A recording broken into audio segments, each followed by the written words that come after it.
So it's time for the first Meow seminar for the spring semester of 2024, in which Ning Luo will tell us about proving UNSAT in zero knowledge. It's a pleasure to have you here, Ning, so please take it away. Okay, thank you for the introduction. Today I'm going to talking about how can we prove unsatisfiability in zero knowledge.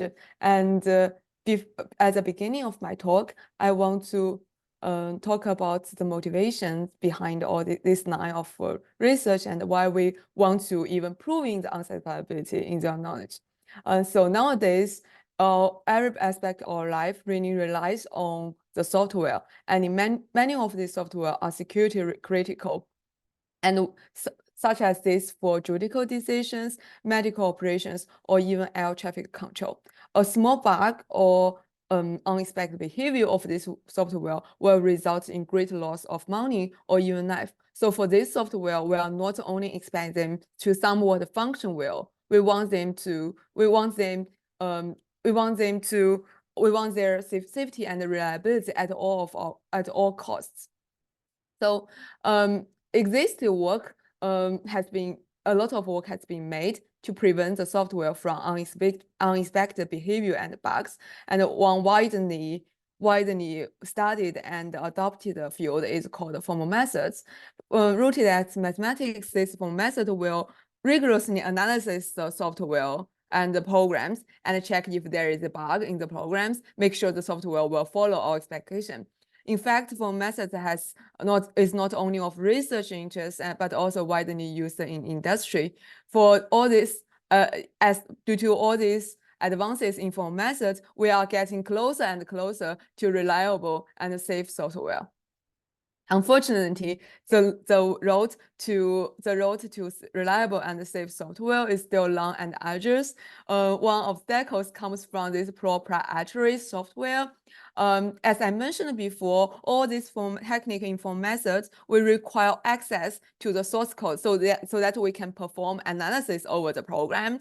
Unfortunately, if you think about the software we use in our everyday, such as macOS, do you have access to the software?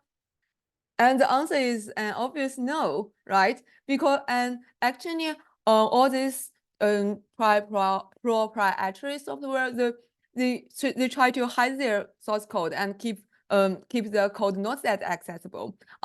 For this software, when we want to verify their reliability and safety, we lose all power of formal methods, as we even don't have access to the source code at the beginning. On the other hand, despite the growth of open source software, proprietary software continues to drive and dominate the market. And so the big questions we want to answer here is, can we still verify this software even when this software has code that is private, privileged, and not accessible? That's the biggest question we want to answer. Of course, there exist some solutions, and the solution relies on the centralized and trusted verification entity. For this, what is this? You can think it as the Apple Store or any application market. So both the software owner and the software user trust this entity. So as the developer trusts these entities and give their software to these entities, and trust it will keep the source code private and respect their IP or the privilege of the program.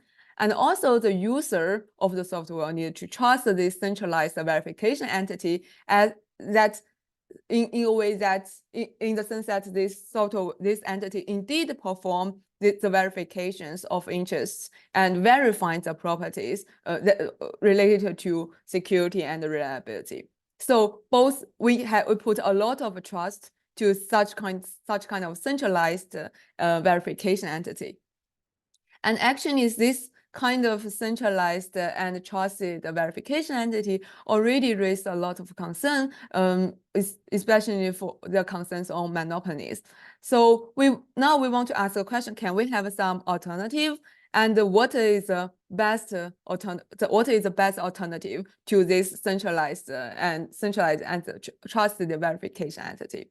Let us be a little bit ambitious. What we want here is some kind of magic that enable us to encrypt the source code or the program, and even this to encrypt the developer to enable the developer to encrypt this program or source code. Even the program or source code, they are encrypted, we can still perform the software user can still perform verification over this program, over this encrypted version of programs. At the end of this verification, if the verification really succeeds, then the user is convinced that the software is secure and reliable, even though the user never see what the programs looks like, and he never know what the source code of the software is. That is some kind of magic we want to have. And so the first question is, will this magic even be possible? And now today I'm going to show you, yes, it is possible. And the ingredient of such kind of magic is cryptography. It's cryptography, and it's combining cryptography to formal methods. And so that we can have a toolchain called the privacy preserving formal methods. And before that tell you what privacy preserving formal method is, I want to first go through the typical workflow of formal verification when we have the access to the source code. So when we have the access to the source code, what we are doing here is we also need a specification that defines expected behavior of the programs. And then we put the source code and the specification to some standard program analysis tool. This tool will output a formula. And the unsatisfiability of this formula implies that the program will under no circumstance will violate the specification. Then we send this formula to a formula solver. If the formula is indeed unsatisfiable, then the solver will output a certificate for the unsatisfiability. And when we have such kind of a certificate as a user, we can using some certificate checker to validate this certificate. And as long as the certificate is valid, we are quite confident that the corresponding programs is indeed follow the specification. That is a typical workflow of formal verification when we want to verify a program, and when we want to check if this program really satisfies some certain specification.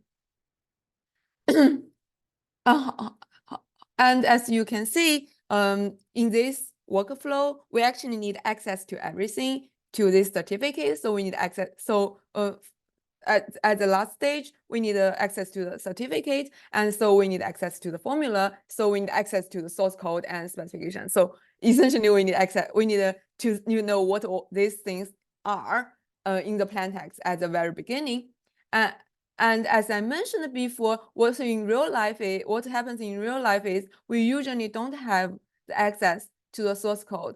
And at some particular setting, we even don't have access to the specification, as this specification may review the properties of confidential interests. And when the user want to verify the software, they really want to hide that part.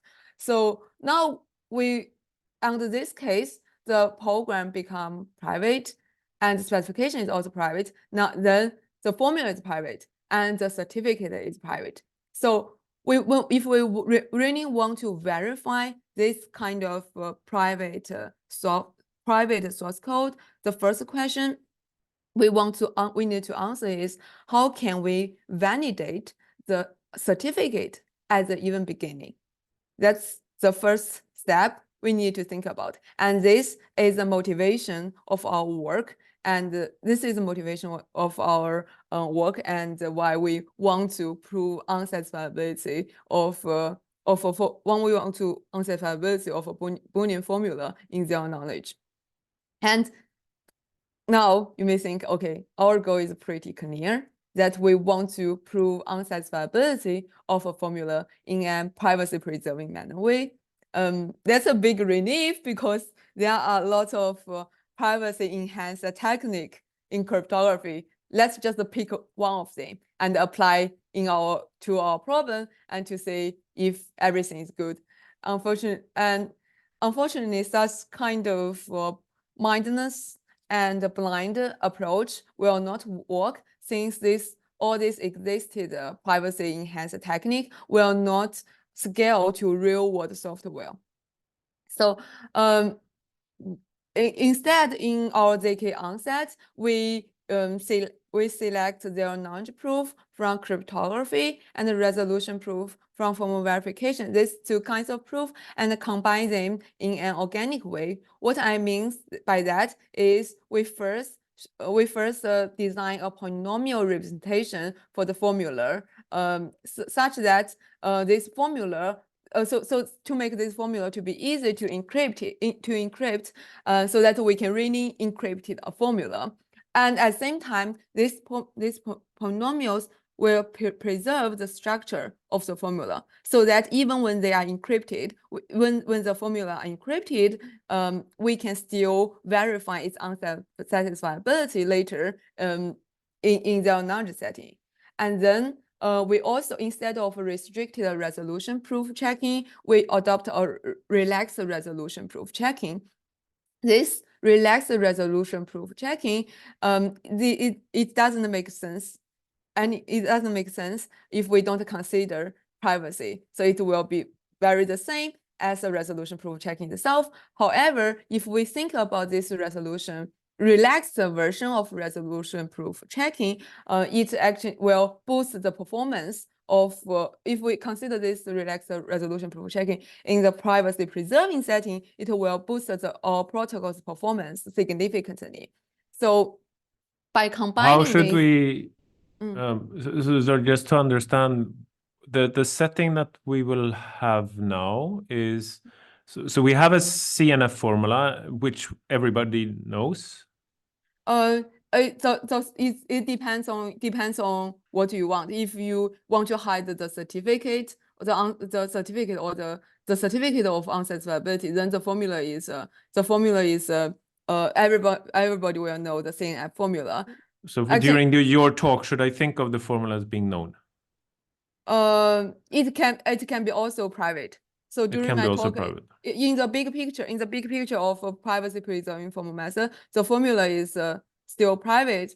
And then when we consider the full two chains, this private formula will be linked to the software or private software using some hash function or some kind of signature, cryptographic signature schemes. But in this talk, we will only focus on verifying the private formula part and how we combine the secret formula, how we link the secret formula to the secret software. That's a part of future work of this full two chain. I see. So we should, so the proof, okay, so I think of the formula as known, and then I want the proof of unsatisfiability, but I don't want this proof to leak any information. So for instance, like if I see from the resolution proof that this is exponentially long, so it seems to be a hard formula, that would be already information leakage, I guess.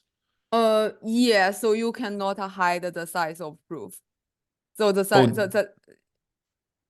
the size of the proof will leak, or the size of proof will be leak. And since the verification, actually the complexity of the protocol is linear to the size of the proof, so that will be part of. So that will leak. But what do we mean by, or maybe I should just let you continue. I guess I'm trying to understand in what sense we're zero knowledge. Zero knowledge means that, so if the formula is private, which is what happened in our setting, then during all this I will explain it later, very soon. Okay, great. The setting, okay. But the high level, I want to give a high level technical overview of our protocol is we have this polynomial representation, and we also have this relaxed resolution proof checking, and we push them together, and that results in our ZKUNSAT protocol, and the output of this protocol is quite amazing. And surprising, since we actually can verify the formula related to real-world verification tasks, including this for system driver within 6 minutes. And that's quite surprising for me, because it's that means that we can really use them for real-world instance. If that is still not impressive for you, I have something more. So last year at the Simon Institute, I give this talk, and at the end of my talk, Klaus came to me and told me that he thought it was a beautiful work. If you want to also, if you are curious about how beautiful this work is, so please continue with me for the rest of my talk. Yeah, for the rest of my talk, I want to first explain what I don't know how many of you know resolution proof. If you know, then we can skip the first part. Give me some. Oh, okay. Then we can. It's good to go over it, I think, but we can maybe. I think we've seen some of it before, but it's always good to get a reminder. Okay. Then I will explain what's the knowledge proof technique. I guess that will be a background that we need to give you a little bit more details. And then I will give you the setting and how we achieve that. That's the outline of my talk. And then at the end of the talk, I will talk about some follow-up work as for the KSMT, where we verify the unsatisfiability of SMT formula. So, okay, resolution proof. So you can think resolution proof is a proof technique that enable us to derive new clauses by canceling the conflicting literals in two given clauses, and that is the rule of resolution proof. That is actually the one example of resolution proof. And in the rest of my talk, I will call these two given clauses as the premise clauses, and these two conflicting literal as a pivot literal, and the derived clauses as a resolvent. That's the terminology I will use in the rest of my talk. And this resolution rule is simple, but it's also powerful. Now I'm going to show you how can I prove unsatisfiability of the formula in this slides, just using resolution proof. So I first applying resolution rule to clause 0 and clause 1, then I got x2, and then I apply resolution rule to clause 2 and clause 3, I got not x2, and finally I apply resolution rule to clause 4 and clause 5 that I derived before, and I got a false. This false one is to a contradiction, so we know the formula is indeed unsatisfiable. In fact, there is a famous theorem says that the propositional logic is refutationally complete. What that means is if a propositional formula is unsatisfiable, then we can always derive a false just using this resolution rule. And the way we derive the false will serve as a certificate of unsatisfiability. And in particular, this proof will consist, and we call this proof resolution proof. This resolution proof will consist of a list of resolvents, which is x2, not x2, and false here. And also the premise clauses that for each resolvent, we have a premise clauses that used for that's used to derive this resolvent. And that will be a resolution proof, what the resolution proof looks like. And now I want to ask you a question. Given such a proof that, and we say that this is a resolution proof for a formula, how can you validate if the proof is indeed? How can you validate this resolution proof and convince that this formula, this proof indeed certifies the unsatisfiability of the formula? So if we have for example, this proof, how can you convince yourself this proof is valid. How? So you use you mean that we go over the clauses C4 and C5 and C6 and we check every time that you use the resolution rule correctly? Is that what Yes, that's that is the answer I expect, but that is exactly the answer I expect. I didn't tell you. I didn't tell Jakub to say this answer in advance. He is not my helper. So, but anyway, yeah, that's as Jakub said that what we are doing here is we can go through all the resolvents we derived and check. And first thing we need to check is we want to check the premise we are dealing with the correct premise clauses. That means the clauses we use to derive the resolvent is either in the input formula or the clauses that we derived before. And then we need we check if this the application of resolution rule is correct, and if the resolvent is really the resolvent that the resolvent that we will obtain by applying resolution proof to the premise clauses. And we repeat this for each resolvent until we meet a contradiction. And if all this application of each resolvent is derived correctly, and at the end we are convinced that the input formula is private. That's how we verify a resolution proof, even when it's a public and not a private. So that's the part we need to know for resolution proof, or all things we need to know for this work. And now we are getting a little bit more about what our setting is. So in our setting, we have a prover and a verifier. So I know if some of you working on the formal verification, we also have a prover and a verifier. That will be very different things here. So in this setting, the prover and the verifier are kind of malicious party. The prover in our ZKUNSAT setting tries to convince the verifier that the formula, his secret formula is unsatisfiable. And at the same time, he wants to keep his formula private. So the certificate, which is the resolution proof, should be also be kept private because it has a lot of information about the input formula. And then the verifier tries to validate the prover's claim about the unsatisfiability of formula by validating the resolution proof provided by the prover. Sorry, my alarm is ringing. By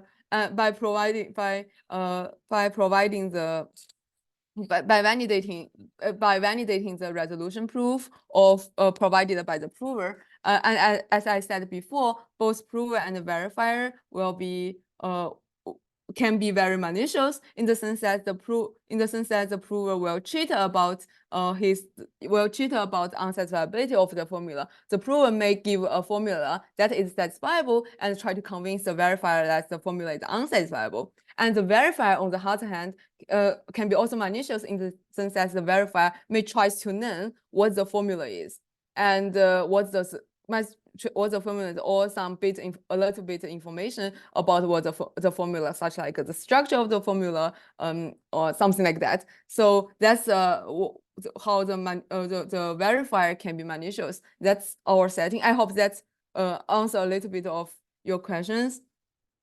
Did I answer that, or is that clear? Yes, I see. But now it seems like the formula is private. Yeah, and then I don't know, like, so I guess I get a little bit confused about how, I mean, but I guess if I'm checking one of the early steps in the proof, then so I guess you're saying, like, how should I think about the formula? It's some private formula, but you hashed it to some value or something. So, like, how do I know that you're not just cheating and your formula is X and not X? I mean. Oh, okay. Yeah. What we are doing here is you can actually hash the formula using hash the whole formula in to some tag. You can think it as a tag, and this tag will not use is based on some hash function. Not hash function, some privacy. You can think it like encryption or some kind of hash function, so that you cannot, that will not review information about the formula. And then we publish the tag. We publish this tag to the public. So whenever when the prover want to prove a private formula, the unsatisfiability of this private formula, what she will do is besides running our protocol, she also need to convince the public or the verifier that the hash value of his private formula indeed is equals to the tag that we published before. So we now connect a private formula to this published tag.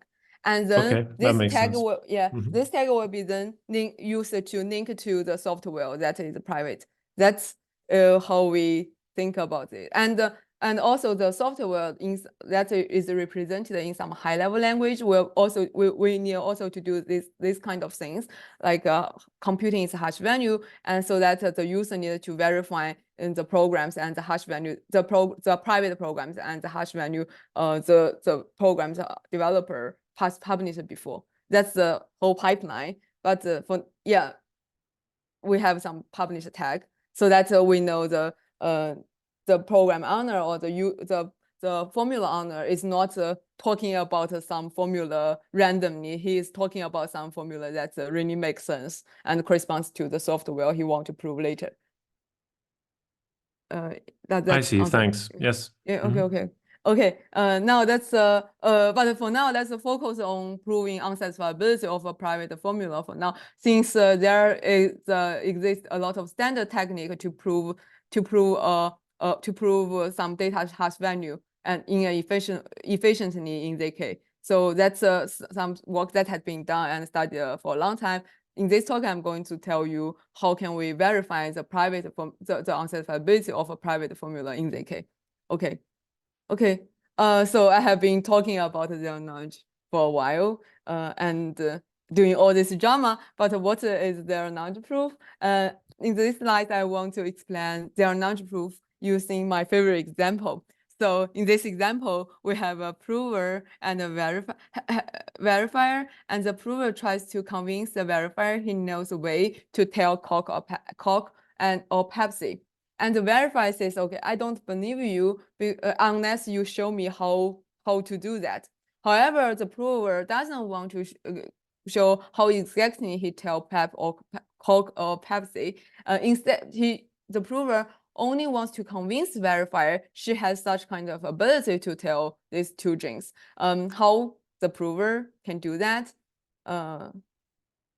Anyone knows the answer? How can the prover? It's fine if you don't know the answer. The blind test. I mean, the verifier just gives a glass, and the prover has to tell. Yes, but the verifier but if it's just a one time, like the verifier has put the two drinks into a glass and then give the prover, but the prover has ability, like can guess. Just if it's once, then the prover can guess, right? And then the probability for prover to successfully cheating is a 1. It's a 1/2. It's a half. Yes, when you repeat it several times. Yes, exactly. Yes. Okay. I plan to leave this as a homework, but now you already answered this. Okay, so give the solution. So we are free of homework today. But anyway, besides this cute example, I want to also explain what how we zero knowledge proof more formally. So in zero knowledge proof, we have this public circuit, and the circuit is public. And what the prover wants to prove is what the prover wants to know is that she knows an input that makes the circuit output 1. And but at the same time, the prover wants to keep the input X private so that the verifier will not know what the input is. Also, we have verifier in the unknown proof. The verifier wants to validate the prover's claim about her knowledge of this input X that makes the circuit output 1, but and both of them can be malicious as I said before, the prover may cheat about her knowledge about such input, may cheat about her knowledge of such kind of input, and the verifier may try to learn what this kind of input is. That's the protocol setting, and there are multiple ways to achieve this. And now I'm going to introduce one way that's based on authenticated scheme. So authenticated scheme, you can think it for now as encryption schemes where where the ciphertext will still hide the underlying value as encryption scheme, like most encryption schemes. But at the same time, we can enable the verifier to check the relations over this ciphertext. And also, these authenticated schemes will prevent the prover from cheating about underlying value. What that means? That means that, for example, the prover authenticates the 1 bit that is 0 and sends the ciphertext to the verifier. And after a while, if the prover want to say, oh, well, okay, what I authenticated before is 1, then but what he really authenticated before is 0, then the verifier may can detect that the prover is cheating about underlying value. And once we have this authenticated schemes, we can use this authenticated scheme to achieve the unknown proof using this gate-by-gate paradigm. What we can do is we have the prover authenticate all value over the wires. Since he know if he know what the input is, the prover can know what's the intermediate value over the wire. So we have the prover authenticate all the values over all wires, and then the verifier check for each gate if the input and output is consistent with the specification of that gate. This can be done is because we use the authenticated schemes that still enable the verifier to check the relation between the underlying value. Even the verifier can only see the ciphertext. That's why we need these properties from authenticated schemes. And once we have this, we can verify each gate. We can verify each gate of the circuit, and at the end, we have the prover reviews the value of the output circuit. Since these authenticated schemes prevent the prover from cheating about underlying value, so if the output of the circuit is 0, but the prover want to say it's 1, then the verifier may detect the prover is cheating. So as long as this verification succeed, then we know the output of the circuit is indeed 1. Even we never know what the intermediate value and what the input is, and we are convinced that the prover really know what's the input, an input that makes the circuit output 1. Is that clear? Okay. Yeah, I think so. I mean, we're going to go, so basically you're gonna, like for a resolution proof, we're thinking about you're gonna check all the resolution steps, but you're gonna check them all in zero knowledge. Is that what's gonna happen? Yes, that's what's gonna happen. And now I'm going to show you how now we only have this approach that we can verify the circuit, but how can we do that?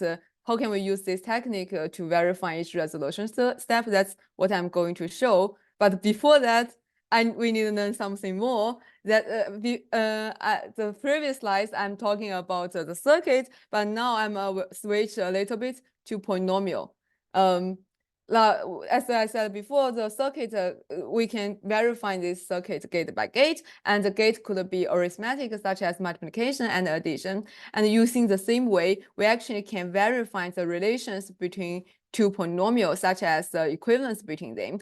What we can do is we can have the verifier to select a random value, and then have the prover to evaluate these two authenticated or private polynomials evaluation at this random value, and the verifier check if the evaluation of this polynomial at this random point is correct, and then check if these two polynomials evaluation at this random point is equivalent. As long as their evaluation, these two polynomials evaluation at this random point is equivalent, then with large probability, we are convinced that these two polynomials are equivalent. That's what we can also do in the knowledge proof by using the same way using the same way I mentioned before. And also beyond the equivalence, we can also prove some more complicated relation, such as product relation or shifting relation. That's the relation we can also prove using this random point using this idea where we have the verify select random point and evaluate this polynomial at this random point. That's what we can also do for private polynomial. If you got a little bit lost, that's fine. I have a takeaway for the knowledge here. So the takeaway for the knowledge here is we can efficiently verify the relations between private value or polynomials without having the verifier learn what the underlying value is. So in this picture, the verifier can know this P0 times P1 equals to P2, even the verifier doesn't know what exactly P0, P1, P2 is. And moreover, we have very efficient and well-engineered library to achieve this verification, relation verification over the private polynomial. That's a takeaway of the knowledge proof. Now I'm going to show you, now we know resolution proof and we know the knowledge proof. I can finally show you how we can do verified resolution proof in ZK. So as I mentioned before, or as I mentioned, we learned before, what we can do is in the knowledge is verifying these relations between polynomials. But in our setting, what we want is verifying the relations between verifying the unsatisfiability of the formula that consists of all these clauses. So the first thing we need to do is connect the clauses with the polynomial if we really want to leverage the advantage of the knowledge proof. So how can we do that? How can we do that? What we do here is we can think the clauses as a set and describe the clauses using the language of set. And then we convert the set into a polynomial. And the polynomials, the root of the polynomials will be the neutral in the clause. I know there are some like across domains description. I will make it more clear immediately. What that means by having the roots of the polynomial to be the neutral. That means that if we really want to make some sense, what we need is an encoding schemes that maps the neutral set to the finite field to some finite field element. Why we're suddenly talking about a finite field element? Finite field is because all these knowledge proof, they are based on finite field. So we need we first design encoding schemes that maps the neutral to a finite field element. The way the encoding schemes in our work is having the first bit of this finite field element to be the sign of the neutral, and the rest bit of this finite field element to be the index of the neutral. So in this slice, x5 will be this finite field field element, and if it's negation, if it's not x5, then the first bit will be 0. That's our encoding schemes that we use in our work. But any encoding schemes that is injective and satisfies these relations, satisfy these properties, then it will be fine to use as a plugin in our work. That is the encoding schemes. So we can use this encoding scheme and to map a neutral to a finite field element. As long as we have this encoding scheme, as I mentioned before, we can map a clause to a polynomial by having the polynomial's root to be the encoding of the neutral in the clause. That's how we encode a clause to a polynomial over a field. So in this example, we have a polynomial for say A, where the root of this polynomial is 2 to the k minus 1 plus 1 and 2 to the k minus 1 plus 2. The reason we have 2 to the k minus 1 for these two roots is because x1 and x2, they are positive neutral, so the highest bit is 1. That's why we have this 2 to the k minus 1 terms appears here. And as you see, when we have a not x1, the root is just 2. Now, is that everything clear? Okay, now we know how can we talk about the form clauses using the language of polynomial, and then we need to verify the resolution proof application of resolution rule based over this polynomial, and it turns out that the application of resolution rule can be verified by verifying the relations between this polynomial. To do this, the prover needs to prepare the prover needs the polynomials for these two premise clauses, and the prover also needed to prepare polynomials for we call the pivot polynomial. What pivot polynomial are is nothing but degree 1 polynomial, of which the root is the encoding of the pivot neutral. And then the prover also needed to prepare the polynomials for the resolvent. And now we have all the polynomials for the premise clauses and polynomials for the resolvent and also this pivot polynomial.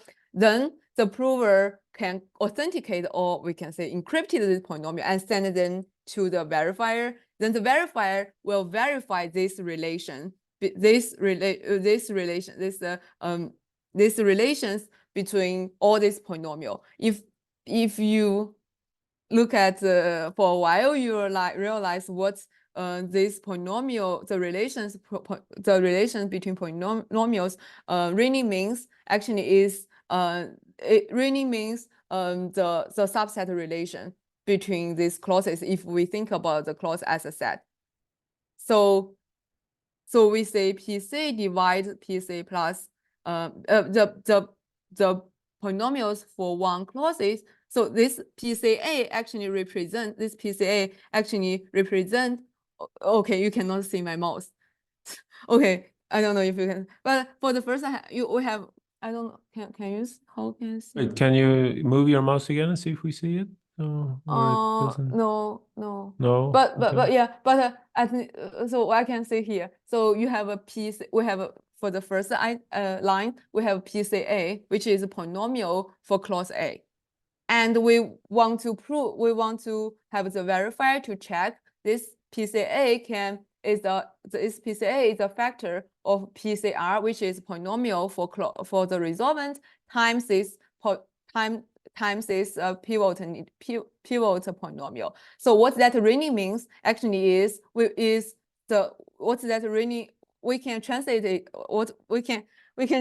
it into language of set. So that means we want to prove the clause A is a subset of a clause of the resolvent clause union with this pivot neutral. That's what we really want to prove using the language of a set, and that's what we really prove here. And the second part is the same, but just for another premise clause.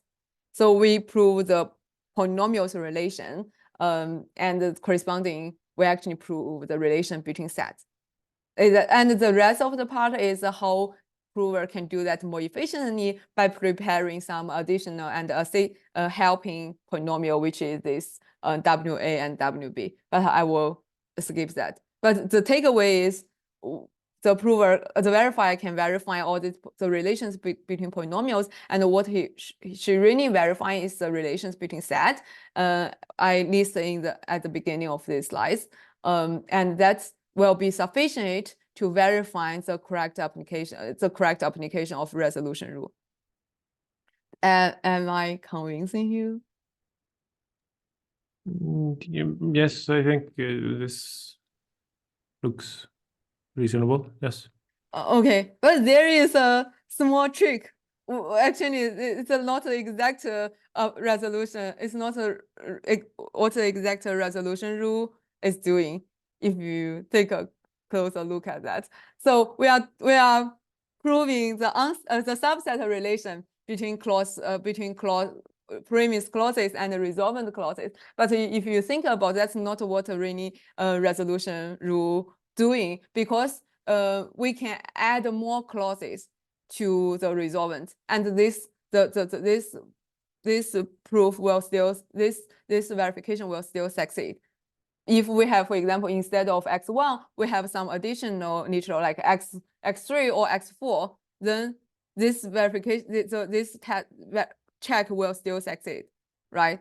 But actually that helps us a lot to improve the performance, because we don't actually really need CR to be exactly x1. We enable the prover to add more neutral. We allow the prover to add more neutral into the resolvent, but that will not affect the soundness, because by adding more neutral will only make the proving harder. That's what I guess improved complexity terminology. What you're saying, that you're checking that the resolvent is potentially a weakened. I mean, you might have weakened the resolvent further by adding literals. Yes. So actually, I don't know. I think doesn't really matter when we talk about resolution proof in plain text. But since we allow the developer, we allow the prover to use the weakened clauses, then the proof checking, the implementation, the non-proof become much more efficient if then we restrict the prover to provide exactly what the resolvent is expected, or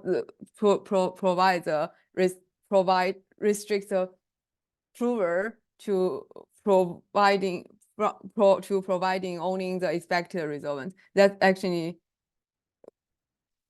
boost our performance, or the KPE performance. That's the other trick of our protocol. Now that is a one-shot summary of our protocol, where for this application of resolution proof. So we have the prover to prepare all the polynomials, and then send this polynomial to the verifier, and the verifier check the relations over these polynomials. What he is doing is really checking the relations between the clauses in the language of set. That's a one-shot summary of the our protocol. Yeah, now we know how can we check the application of resolution rule using the knowledge proof for polynomials. But remember, we also need to make sure something more, that we want to make sure that the prover is dealing with correct clauses instead of some random clauses. So how can we do that? That can be done by verifying if the prover is really fetching the clauses correctly. So I will give you a high-level idea. Actually, that is just instantiation of this read-only RAM in ZK, but I will give you a high-level explanation of what we are doing here. So whenever the prover fetch a premise clauses, the prover will directly send the index. It will send the index of the clauses and the clauses that send to the verifier. I mean, authenticate them to the verifier. So all these index and the clauses are authenticated and in the ciphertext. So the prover will send encrypted version of I and CI to the verifier, and the verifier first check if the index is smaller than the index of the current resolvent we are talking about, because the prover needs to check this because we don't want a cycle in the proof. That's and the index as we hide the I is encrypted, so we hide what I is. But since we're using these authenticated schemes, that will enable us to check this to enable us to implement such kind of a comparison. That's what the verifier first do, and then the verifier will record what he received from the prover, even when they are ciphertext. And after a while, the verifier will check if the prover what the prover sent is really consistent. What I mean by consistent is, for the same index, the element should be the same. That's what the verifier needed to make sure. So as long as that is good, as long as what the verifier sent is consistent, then the prover, as long as what the prover sent is consistent, then the verifier are confident that the prover are dealing with some clauses that really make sense. That's what we have now. And to verify this, we can have the prover also send another list that sort the list, and then verifying that relation and linear, and then have the prover linear scan this sorted list and verify if two adjacent element is either equivalent or the index will increase strictly. So either the index strictly, since it's sorted, or if the index doesn't increase, then the element should be the same. Then the verifier will verify the relation over the sorted list. And at the end, the verifier also needed to verify this sorted list is equivalent to the list that he had before as a record when he received the index when he received the element from the prover. So that's what how verifier make sure that the prover is not dealing with some random clauses, but really talking about the clauses in the formula, and talking about the formula that has been derived before. That is how we achieve this part. Now we know how can we verify fetch clauses in their knowledge, and we also know how can we check application of resolution proof. Let's see what's its performance. So in fact, there are two factors that really matters the performance of our protocol. One is the length, which is how many resolvents we have in the proof, and one is the closure width.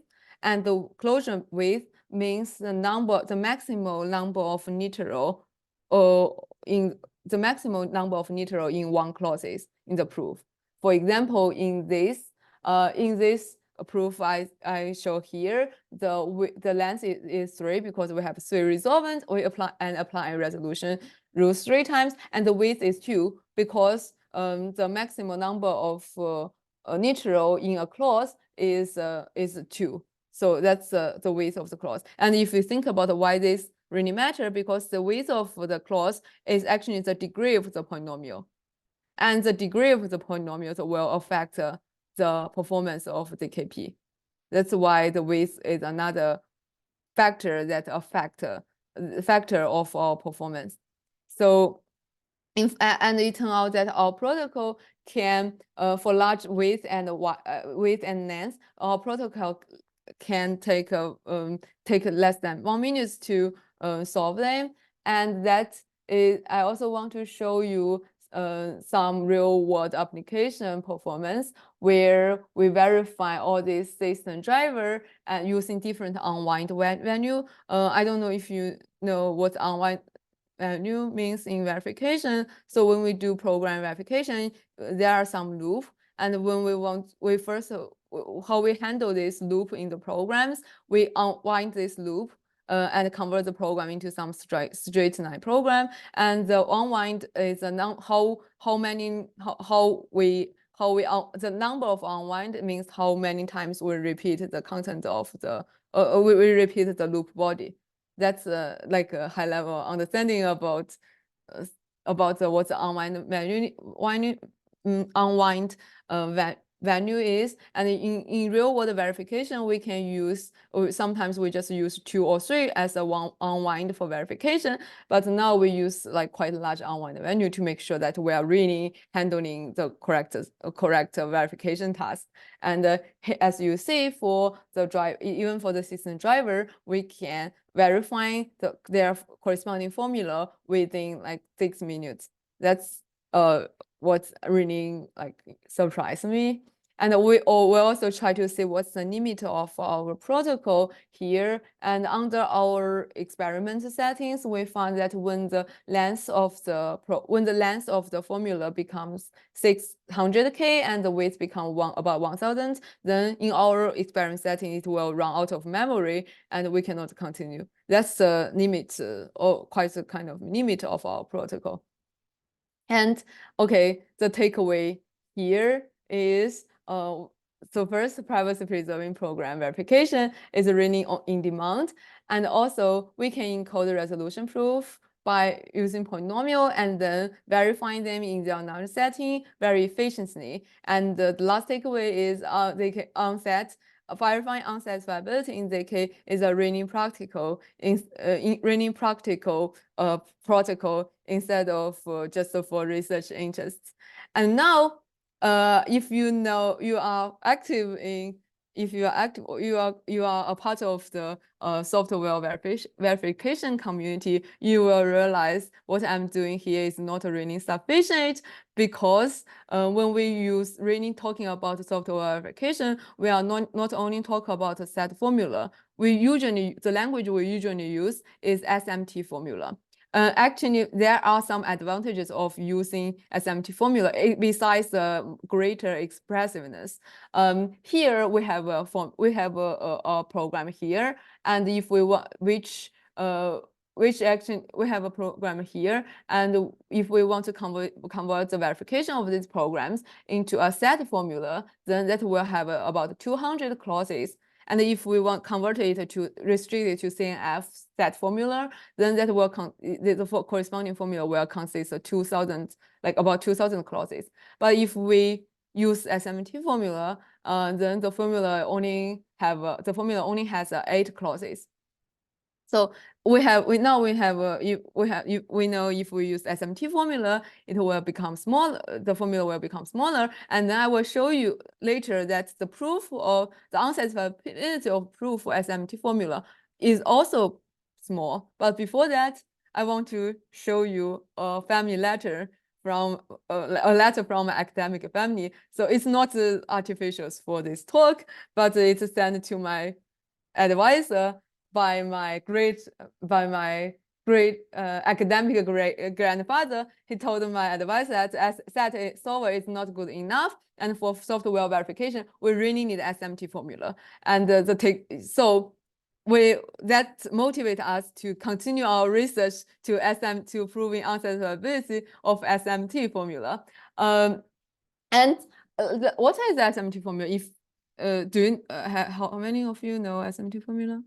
So okay, then I will introducing what SMT formula is. But the takeaway, the best part of SMT formula is its unsatisfiability proof can be also written as a sequence of deduction, and each deduction step will use a proof rule to derive new clauses, and we still continue to do this. We continue doing such kind of deduction until we derive false, and that is actually a typical unsatisfiability proof for a SMT formula using my previous example. Now, because we know the proof can be written as a sequence of proof steps, we actually can model the verification of unsatisfiability for SMT formula as a program execution, where we have a main checker. It will fetch a proof step from the proof, and then dispatch this proof to some sub-checker, which is especially designed for that proof rule. So we can model this as a program execution, like each proof step actually is one instructions with some operand, or with some data and operand, and then the main checker will serve as the control unit if you think it as a virtual machine, and then each subtracker will serve as ALU if we are talking about virtual machine architecture. And also we can separate the data and the instruction where we can have store all the clauses separately, which serve as a memory in like if you serve as a memory, and then in the instruction we only store the address of these corresponding clauses where each proof step is talking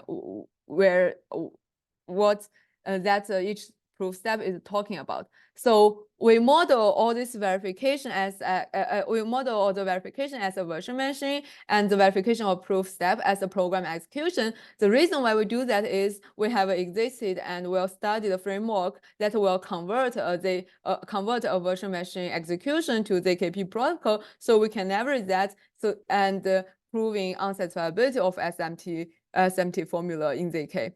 And let me show you some preliminary results.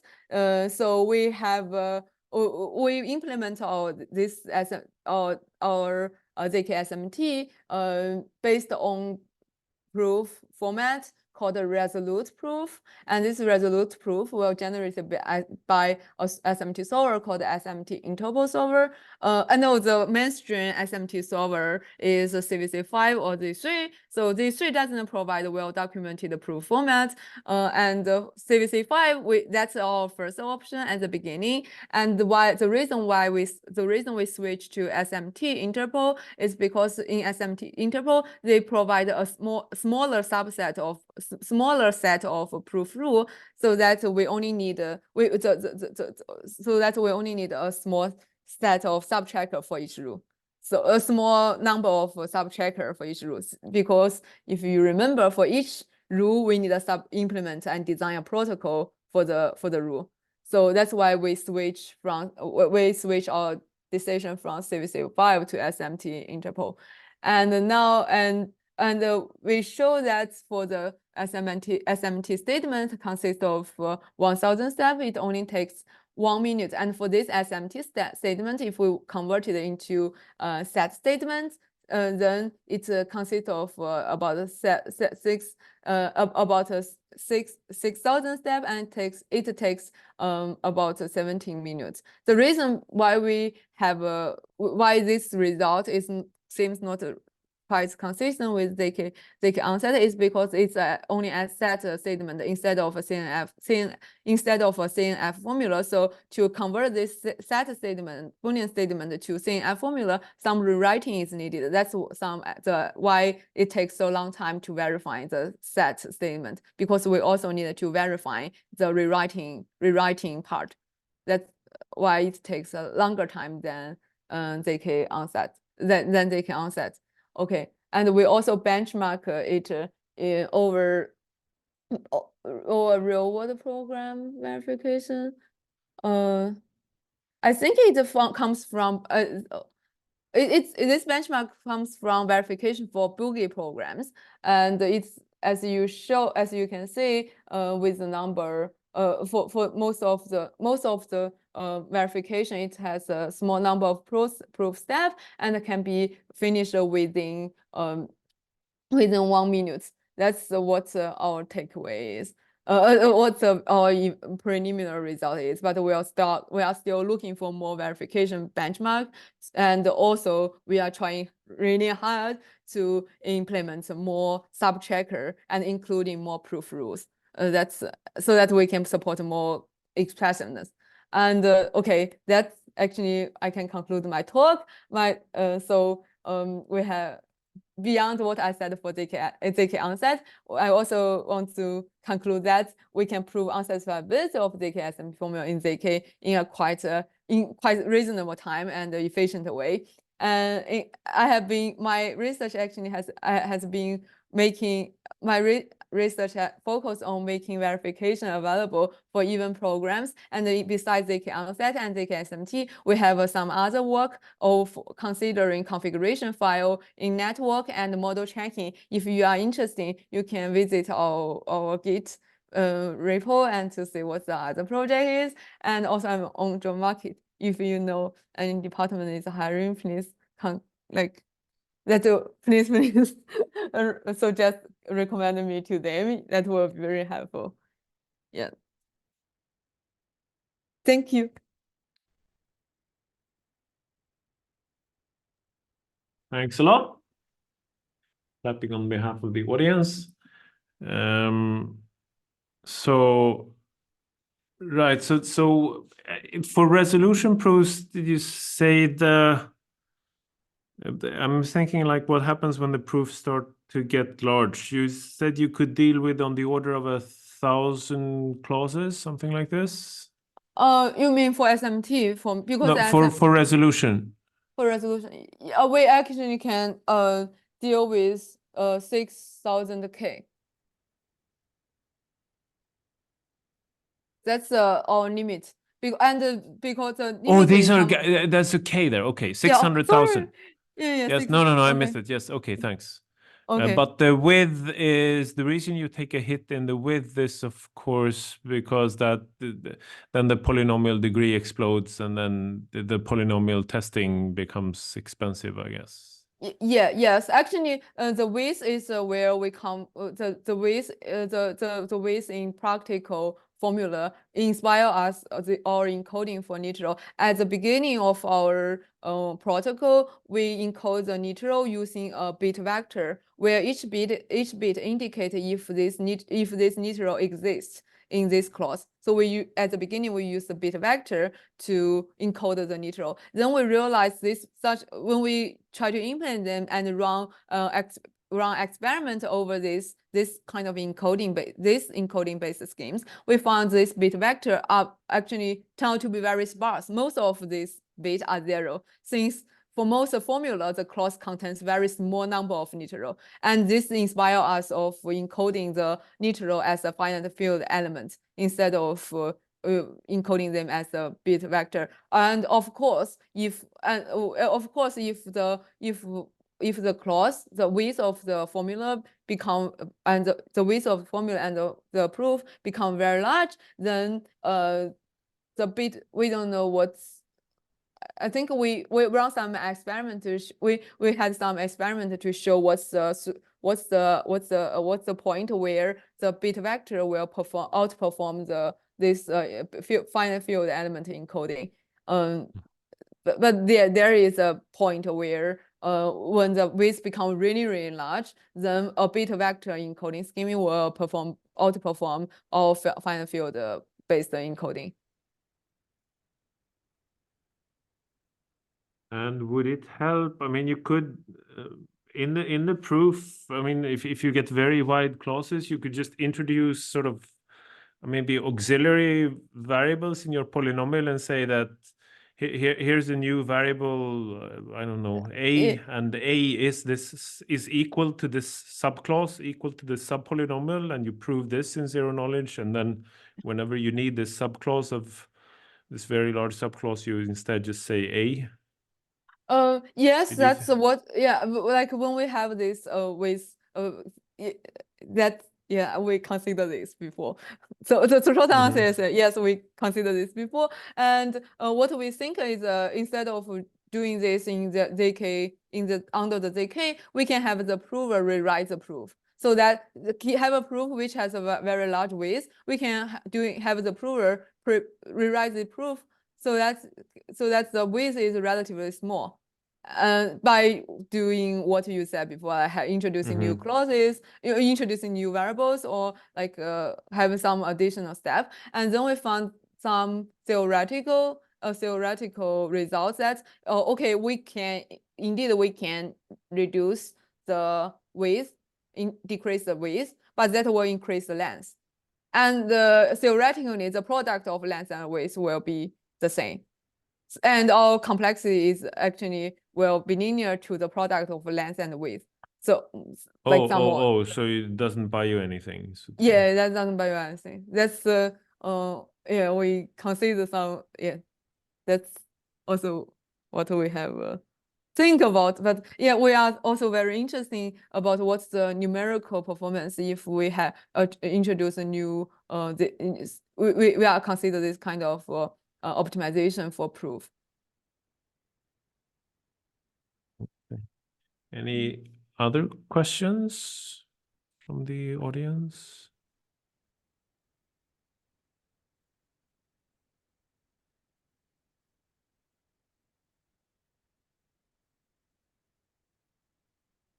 Otherwise, we'll thank Ning again. Thank you so much.